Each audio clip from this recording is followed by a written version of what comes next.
Gerald Kennedy, do solemnly swear that you will faithfully execute the office of President of the United States. that I will faithfully execute the office of President of the United States And will, to the best of your ability, and will, to the best of my ability, preserve, protect, and defend the Constitution of the United States. preserve, protect, and defend the Constitution of the United States. So help you God.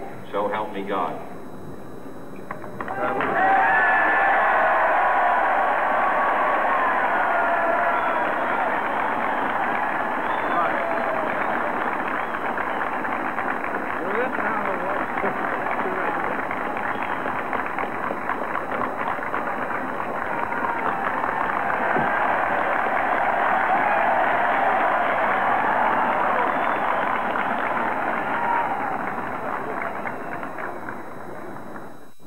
Vice President Johnson, Mr. Speaker, Mr. Chief Justice, President Eisenhower, Vice President Nixon, President Truman, Reverend clergy, fellow citizens.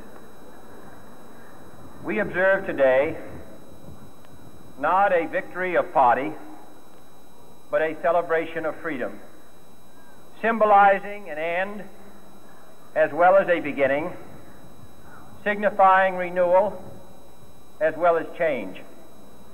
For I have sworn before you and Almighty God the same solemn oath our forebears prescribed nearly a century and 3/4 ago. The world is very different now, for man holds in his mortal hands the power to abolish all forms of human poverty and all forms of human life. And yet the same revolutionary belief for which our forebears fought are still at issue around the globe. The belief that the rights of man come not from the generosity of the state, but from the hand of God. We dare not forget today that we are the heirs of that first revolution.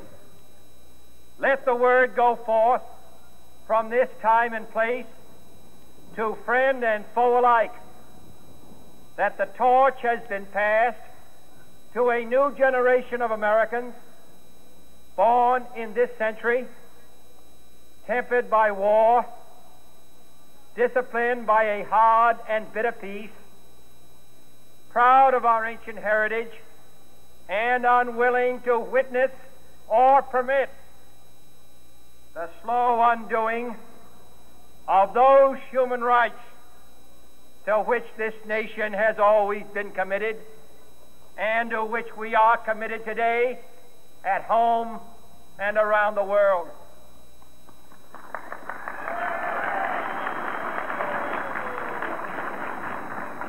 Let every nation know, whether it wishes us well or ill, that we shall pay any price, bear any burden, meet any hardship, support any friend, oppose any foe to assure the survival and the success of liberty.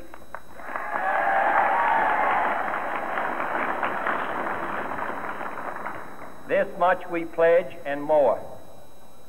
To those old allies whose cultural and spiritual origins we share, we pledge the loyalty of faithful friends. United, there is little we cannot do in a host of cooperative ventures. Divided, there is little we can do, for we dare not meet a powerful challenge at odds and split asunder.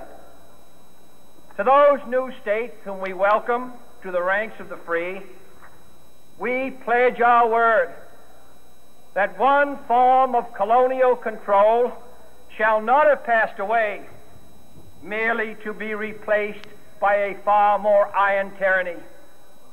We shall not always expect to find them supporting our view, but we shall always hope to find them strongly supporting their own freedom and to remember that in the past, those who foolishly sought power by riding the back of the tiger ended up inside.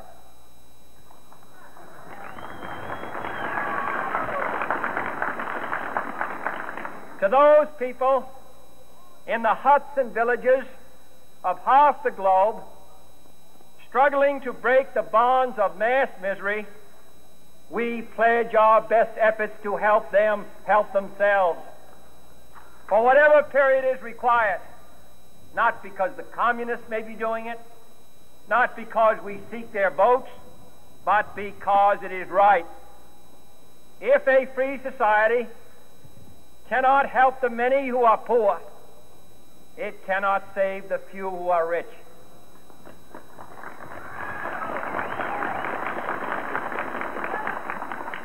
To our sister republics south of our border, we offer a special pledge to convert our good words into good deeds, in a new alliance for progress, to assist free men and free governments in casting off the chains of poverty.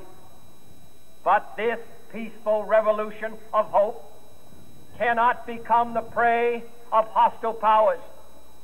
Let all our neighbors know that we shall join with them to oppose aggression or subversion anywhere in the Americas. And let every other power know that this hemisphere intends to remain the master of its own house.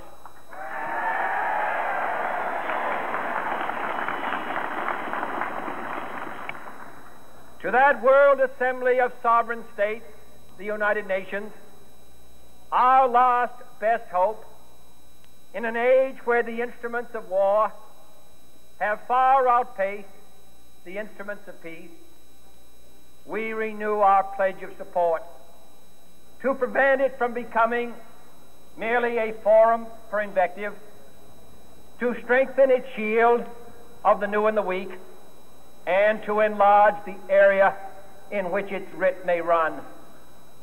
Finally, to those nations who would make themselves our adversary, we offer not a pledge, but a request that both sides begin anew the quest for peace.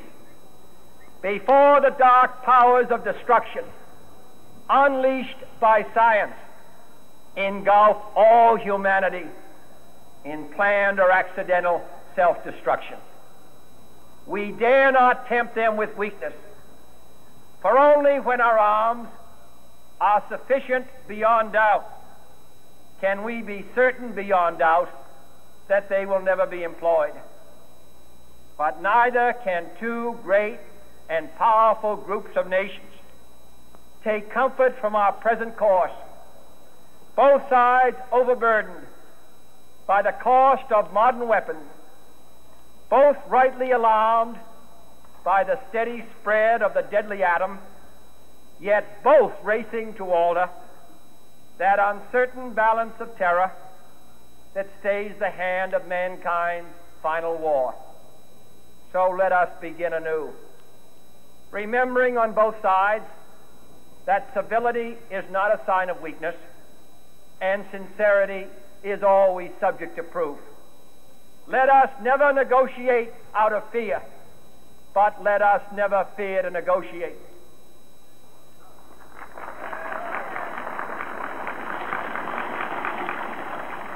Let both sides explore what problems unite us, instead of belaboring those problems which divide us. Let both sides, for the first time, formulate serious and precise proposals for the inspection and control of arms, and bring the absolute power to destroy other nations under the absolute control of all nations.